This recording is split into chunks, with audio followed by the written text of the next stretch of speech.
Venez, venez, mesdames et messieurs, entrez pour voir mes belles histoires. Venez, venez, les petits et les grands, ouvrez les yeux tout grands.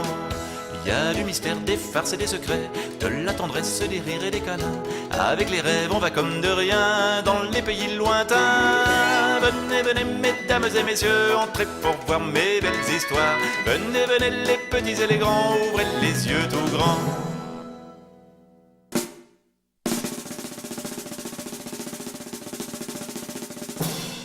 Madame Perrine, la fileuse, n'a pas de chance.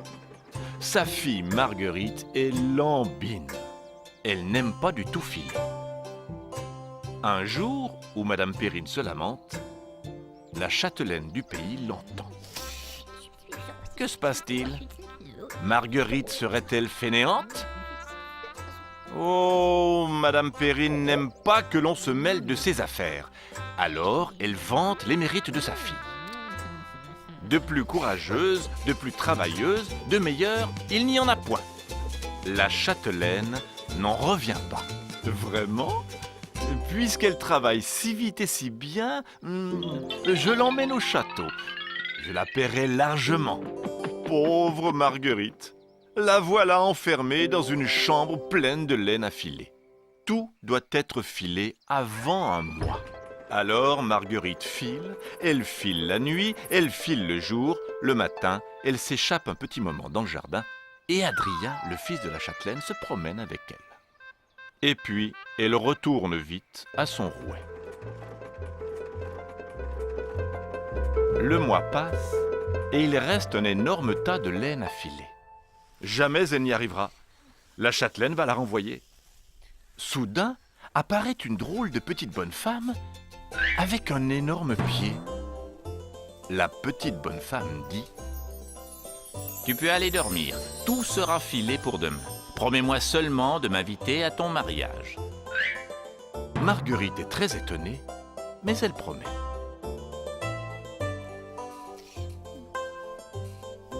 Le lendemain, la châtelaine est enchantée. Toute la laine a été filée. Mais elle est vite remplacée par un plein chargement de lin.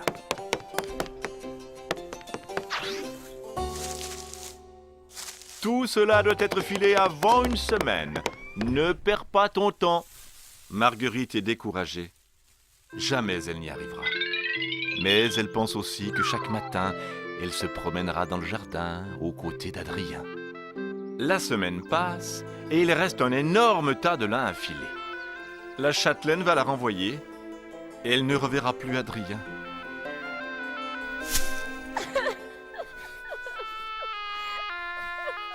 Alors apparaît une drôle de petite bonne femme avec une énorme lèvre.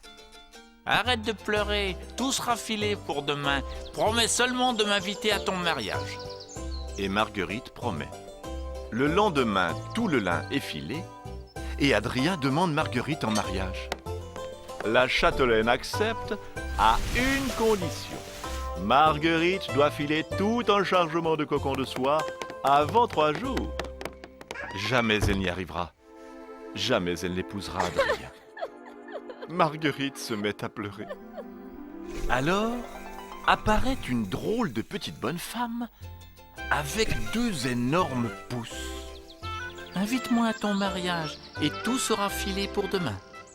Le lendemain, la châtelaine enchantée fait tisser avec la soie une magnifique robe de mariée.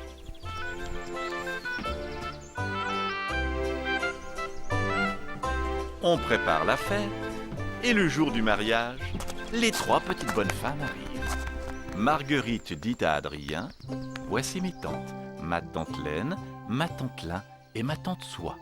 Adrien est un peu étonné, mais il dit poliment: Bonjour mesdames, quel est donc votre métier?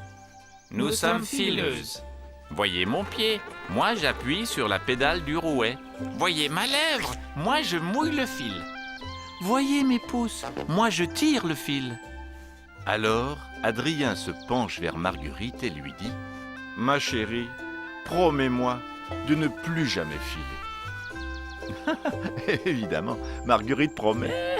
Et aussitôt, 3 petites fées disparaissent dans un grand éclat de rire.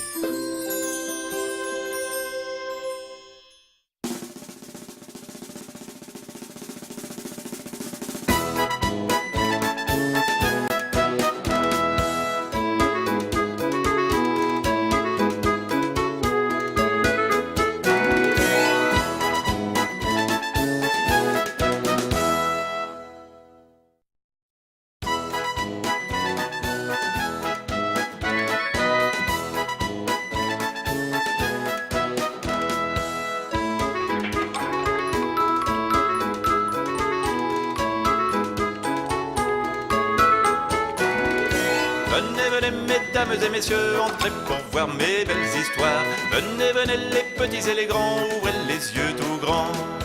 Il y a du mystère, des farces et des secrets, de la tendresse, des rires et des câlins. Avec les rêves, on va comme de rien dans les pays lointains. Venez, venez, mesdames et messieurs, entrez pour voir mes belles histoires. Venez, venez, les petits et les grands, ouvrez les yeux tout grands.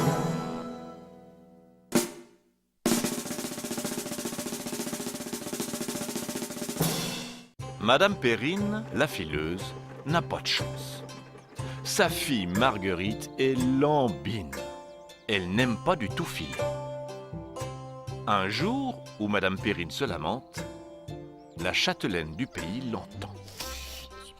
Que se passe-t-il? Marguerite serait-elle fainéante? Oh, Madame Perrine n'aime pas que l'on se mêle de ses affaires. Alors, elle vante les mérites de sa fille. De plus courageuse, de plus travailleuse, de meilleure, il n'y en a point. La châtelaine n'en revient pas. Vraiment? Puisqu'elle travaille si vite et si bien, je l'emmène au château. Je la paierai largement. Pauvre Marguerite, la voilà enfermée dans une chambre pleine de laine à filer. Tout doit être